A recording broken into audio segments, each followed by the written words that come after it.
Hello అండి, నేను doctor Purnima, working as a fertility specialist at Ferty9 Karimnagar branch. So ఈరోజు మనం అందరూ కామన్గా అందరి బ్రెయిన్లోనూ ఒక అపోహ ఉందన్నమాట. సో దాన్ని మీ బ్రెయిన్లోంచి దూరం చేయడానికి, మీ మనసులోంచి దూరం చేయడానికి అని ఈ వీడియో చేస్తున్నాను. సో రీసెంట్గా నా దగ్గరకు ఒక కపుల్ వచ్చారనమాట. అరౌండ్ ఒక 35 years ఫీమేల్, 37 years మేల్ అన్నమాట. వచ్చిన తర్వాత వాళ్ళు ప్రీవియస్లీ చాలా హిస్టరీ తీసుకున్నాము. ప్రీవియస్లీ చాలా హాస్పిటల్స్లో ట్రీట్మెంట్ అవన్నీ తీసేసుకున్నారు. IVF అయిపోయాయి, న్యాచురల్గా ట్రై చేయడాలు అయిపోయాయి, హిస్ట్రోస్కోపీ అయిపోయింది, లాప్రోస్కోపీ అయిపోయింది, అన్నీ అయిపోయాయి అనమాట. సో అన్నీ అయిపోయే వాళ్ళ బ్లడ్ టెస్ట్లు AMH అవి చేస్తే కూడా తక్కువ ఉంది, 0.7 సంథింగ్ ఉందన్నమాట. నేను అదే అడిగాను, మరి మీరు ఇంత మీకు ఏజ్ కూడా అడ్వాన్స్డ్గా ఉంది, మీరు ఇన్ని ట్రీట్మెంట్స్ చేసుకున్నారు, మీకు ఎక్కడ ఏ డాక్టర్ కూడా IVF అడ్వైస్ చేయలేదా అండి అని. ఫస్ట్ ఏమో లేదండి, మాకు ఎవరు చెప్పలేదు అన్నారు. నేను దాని తర్వాత వాళ్ళ ఫైల్స్ అన్ని తీసి చూసానమాట. అక్కడ 2-3 డాక్టర్స్ దగ్గర అడ్వైజ్డ్ IVF అని రాసింది ఉంది. నాకు తర్వాత డౌట్ వచ్చి అడిగాను అనమాట, 2-3 డాక్టర్స్ మీకు IVF అని అడ్వైస్ చేసినట్టున్నారు కదండి, మరి మీరు ఎందుకు చేయించుకోలేదు అని. అప్పుడు వాళ్ళు చెప్పారనమాట, మేడం IVF చేసుకుంటే పుట్టబోయే పిల్లల్లో అబ్నార్మాలిటీస్ చాలా ఎక్కువ ఉంటాయంట కదా మేడం, మా ఇంటి ముందర చేసుకున్న వాళ్ళకి అలానే అయిందంట, వాళ్ళు చెప్పారు, అందుకని మేము IVF వద్దనుకుంటున్నాము అని. నేను అది వినేసరికి చాలా షాక్ అయిపోయాను యాక్చువల్లీ. అంటే మేము ఇన్ని వీడియోస్ చేసి ఇంత అవేర్నెస్ తెద్దామని ట్రై చేస్తున్నా కూడా ఇంకా ఇలాంటి నమ్మకాలు ఉన్న వాళ్ళు ఇంకా ఉన్నారా? ఈ నమ్మకాల వల్ల అది కరెక్ట్ కాదు. అది IVF చేయించుకోవడం వల్ల అబ్నార్మల్ బేబీస్ పుడతారు అన్నది it is not at all proven. అట్లాంటిది ఎక్కడా లేదు. వాళ్ళకి ఆ అపోహ ఉండడం వల్ల they have wasted so much of their precious time. ఎందుకంటే వాళ్ళ AMH అన్నది తగ్గడం ఎప్పుడో స్టార్ట్ అయింది, 3-4 years బ్యాకే స్టార్ట్ అయింది. She has been diagnosed with endometriosis.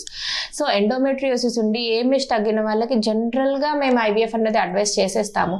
So వాళ్ళకు కూడా 2-3 years ముందు నుంచే చాలా మంది డాక్టర్స్ IVF అడ్వైస్ చేశారు. కానీ వాళ్ళలో ఉన్న ఈ అపోహ వల్ల వాళ్ళ IVF ట్రీట్మెంట్కే రాలేదు. అలా రాకపోవడం వల్ల వాళ్ళకున్న వాల్యుబుల్ టైం మొత్తం కూడా వేస్ట్ అయిపోయింది. Years of time, 2-3 years time మొత్తం వాళ్ళకి వేస్ట్ అయిపోయింది.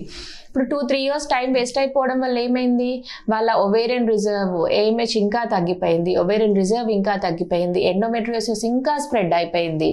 AMH చేపిస్తే మొత్తం తగ్గిపోయి 0.01కి వచ్చేసింది. They had to go for డోనారోసైట్. సో ఇదంతా ఎందుకు జరిగింది? వాళ్ళలో ఉన్న అపోహల వల్ల. IVF చేయించుకుంటే పుట్టబోయే పిల్లల్లో అబ్నార్మాలిటీస్ చాలా ఉంటాయంట కదా అని. ఈ అపోహ అన్నది ఎలా స్టార్ట్ అయింది అన్నది మాకెవరికి తెలీదు. బట్ ఈ అపోహ మీ అందరి మనసులోంచి దూరం చేయడానికే నేను ఈ వీడియో అన్నది చేస్తున్నాను.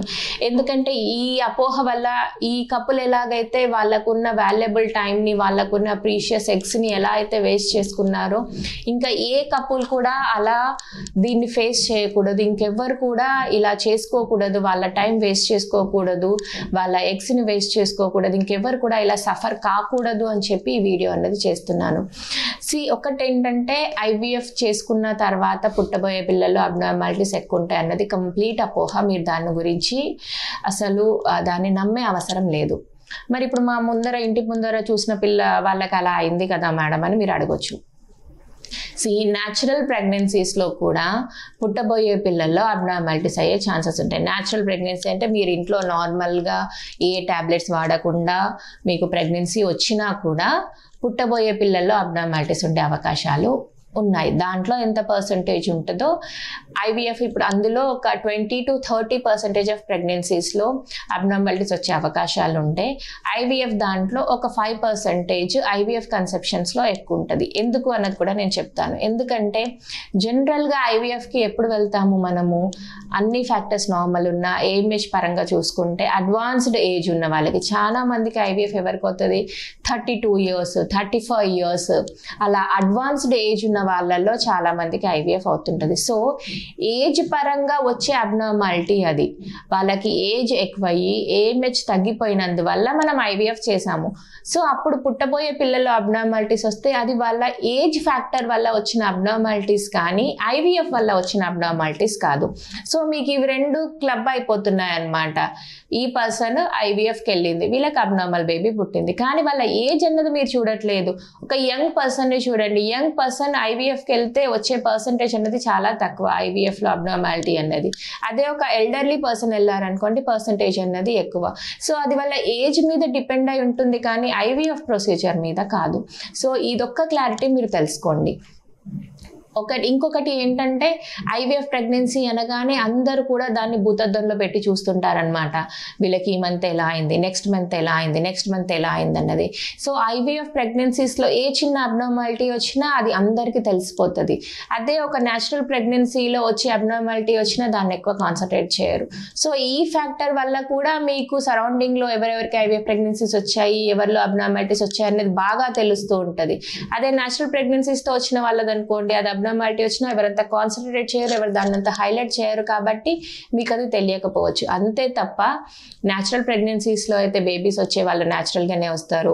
ఐవీఎఫ్ ద్వారా పుట్టే పిల్లల్లో అబ్నార్మాలిటీస్ ఎక్కువ ఉంటాయన్నది క్వైట్ అపోహ. అది టోటల్గా ఏజ్ ఫ్యాక్టర్ని బట్టి ఉంటుంది. ఏజ్ ఫ్యాక్టర్ని బట్టి, మీ ఎగ్ క్వాలిటీని బట్టి. ఎందుకంటే ఏజ్ పెరిగినా కొద్దీ పుట్టబోయే పిల్లల్లో అబ్నార్మాలిటీస్ ఎక్కువ అవుతాయి. బికాస్ మన జెనెటికల్ ఎక్స్పోజర్, స్ట్రెస్ అంతా ఎక్కువ అవుతుంది కాబట్టి జెనెటిక్ అబ్నార్మాలిటీస్ వచ్చి దానివల్ల పుట్టబోయే పిల్లల్లో అబ్నార్మాలిటీస్ వస్తాయి. సో ఏజ్ ఫ్యాక్టర్ మీద డిపెండ్ అయ్యి అబ్నార్మాలిటీస్ అన్నవి వస్తాయి కానీ ఐవీఎఫ్ ప్రొసీజర్ ద్వారా మాత్రం కాదు. సో ఇంకా మీలో ఎవరికైనా సరే ఇలాంటి అపోహలు ఉండి మెయిన్గా ఐవీఎఫ్ ద్వారా పుట్టే పిల్లల్లో ఇలాంటి అబ్నార్మాలిటీస్ ఎక్కువ ఉంటాయి అన్న కారణం వల్ల మీరెవరైనా మీకు ఐవీఎఫ్ అడ్వైస్ చేసినా కూడా భయపడి టెన్షన్ పడి మీరు చేయించుకోకుండా ఉంటే మాత్రం దాన్ని మనసులోంచి దూరం చేసుకోండి. మీకున్న ప్రీషియస్ టైంని వేస్ట్ చేసుకోకండి. అసలే మీ దగ్గరలో ఉన్న ఫర్టిలిటీ స్పెషలిస్ట్ దగ్గరికి వెళ్ళండి, కలవండి. ఇంకా ఏవైనా డౌట్స్ ఉంటే ఫేస్ టు ఫేస్ మాట్లాడుకొని డౌట్స్ అన్ని క్లియర్ చేసుకొని ఐవీఎఫ్ ట్రీట్మెంట్ తీసుకోండి. Thank you.